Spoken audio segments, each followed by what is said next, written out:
네, 할렐루야. 오늘은 11월 12일 화요일입니다. 옛날 고대 이태리 남부에 시라큐스라는 도시가 있습니다. 그 도시에 철학자가 하나 있었는데 그 철학자 이름은 핀티아스라는 사람이었습니다. 이 사람이 그 당시에 이태리 왕이었던 디오니시우스의 왕의 눈밖에 나는 일을 저질러서 그 죄로 감옥에 끌려갔습니다. 드디어 그가 처형될 날짜가 정해졌습니다. 핀티아스가 죽기 전에 부모님과 친구들을 꼭 한번 만나보고 싶었습니다. 그래서 왕에게 이렇게 말했습니다. 집에 가서 사랑하는 부모님과 가족들에게, 친구들에게 작별 인사라도 할 수 있는 시간을 허락해 주십시오.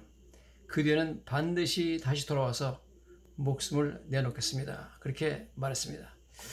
그때 디오니시우스 왕은 비웃으며 말했습니다. 내가 약속을 지킬지 안 지킬지 내가 어찌 알겠느냐?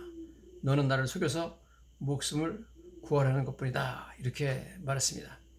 그때 다몬이라는 청년이 이렇게 말했습니다.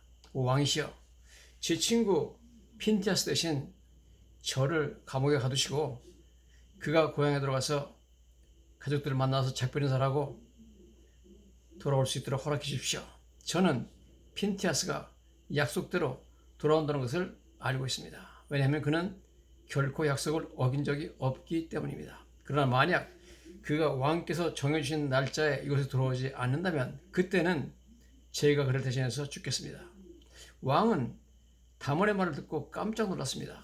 결국 핀티아스가 집에 가는 것을 허락하고 대신 다몬을 감옥에 가두도록 명령했습니다. 며칠 지나서 핀티아스가 죽기로 되어 있는 날짜가 다가왔습니다. 그러나 그는 돌아오지 않았습니다. 왕은 신하들에게 다몬이 탈출하지 못하도록 철저히 감시하라고 명령했습니다. 그러나 다몬은 탈출하려고 하지 않았습니다. 그는 여전히 친구의 의리를 굳게 믿고 있었습니다. 그는 차분히 앉아서 이렇게 생각했습니다. 만약 핀티아스가 제 시간 안에 들어오지 못한다면 틀림없이 피치 못할 사정이 있기 때문일 거야. 마침내 처형할 날이 가까웠고 처형의 시간이 됐습니다. 다몬은 죽을 각오가 되어 있습니다.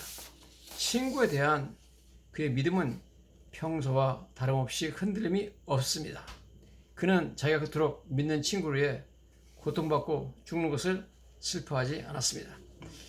그를 사형장으로 들어가기 위해서 간수가 들어왔습니다. 바로 그 순간 핀티아스가 문 앞에 당도했습니다. 그는 예기치 못한 폭풍과 조난사고로 인해 늦어진 것이었어요. 그는 자신이 너무 늦지 않을까 걱정했습니다. 핀티아스는 다몬에게 마음을 다해 고맙다고 말하고 나서 간수에게 자신의 몸을 맡겼습니다. 이 소식을 들은 왕 디오니우스는 다몬과 핀티아스처럼 서로를 사랑하고 신뢰하는 사람들이 불행하게 고통받고 죽어서는 안 된다고 생각했고 두 사람을 모두 풀어줬습니다. 그리고 말하기를 자신도 그들과 같은 친구가 있다면 자신의 모든 권력과 전 재산이라도 내놓겠다고 말했습니다. 여러분, 성경은 다몬이 핀티아스라는 친구를 지극히 사랑해서 친구를 위하여 기꺼이 자기 목숨을 희생하려 하는 것처럼 예수님이 우리를 지극히 사랑하셔서 우리들의 죄를 대신 지시고 우리가 받아야 할 형벌을 대신 받으시고 2000년 전에 십자가에 죽으셨다고 말하고 있습니다. 예수님이 오기 전에 유명했던 세례 요한이라는 선지자가 말하기를 요한복음 1장 29절에 이튿날 요한이 예수께로 자기에게 나오심을 보고 이르되 보라 세상 죄를 지고 가는 하나님의 어린 양이다 이렇게 외쳤습니다. 자, 이런 의미에서 세례 요한은 예수님을 세상 죄를 지고 가는 하나님의 어린 양이라고 외쳤습니다. 그래서 누구든지 여러분 예수님께서 나의 죄를 대신 지시고 십자가에 죽으신 것과 그분이 하나님이시기 때문에 죽음을 이기시고 3일 만에 부활하신 것을 믿기만 하면 하나님께서 우리의 모든 죄를 용서하시고 우리의 죄를 기억도 안 하시겠다고 말씀을 하셨습니다. 에레미야서 31장 34절에 그렇게 약속을 하시죠. 내가 그들의 악행을 사하고 악행은 악한 행위 죄를 말하죠. 다시는 그 죄를 기억하지 아니하리라 여호와의 말씀이에요. 여러분 예수님 믿기만 하면 하나님께서 우리의 모든 죄를 용서하시고 우리 죄를 기억도 안 하신다고 말씀을 하셨습니다.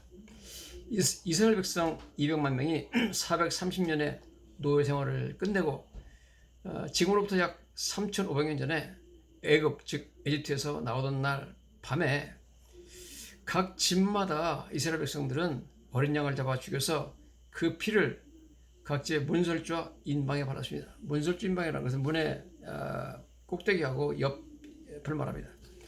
그날 밤 하나님의 천사가 애굽 전국을 다니며 애굽인들 각 집에 장자를 다 죽이는 장자재앙이라는 심판을 행하실 때에